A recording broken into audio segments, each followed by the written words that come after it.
This one is from Judy. She'd be curious to know if Mauricio can give us a story about someone who he shared Immunocal with that made a big impact in their life. That's a great question, Judy.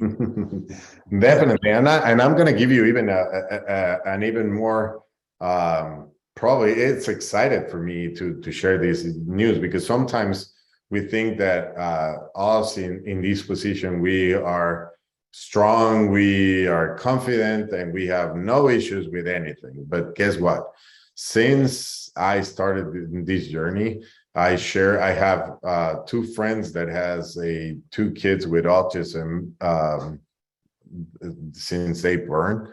And obviously, since I started with this journey, I offered them and I share with them what this product can do for them, you know? And so that was 6 years ago, at least. And definitely, because we know how this rolls, they say no, because the doctors say no. And when the doctors say no, and being this a delicate situation, is no, and I'm not going to get in the middle of that. But guess what? When we launched this new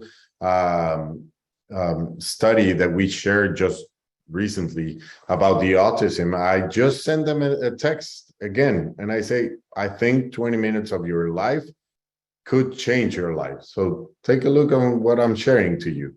And so I shared the publication, and immediately after, both of them has bought the product with amazing immediate results with what they're using the product. So for me, that's one of the things that builds my trust, builds my confidence, builds my belief in this organization. And what we're doing is much more than a business. It's a commitment, it's a purpose, it's a mission, and that's why we're here together to make it happen.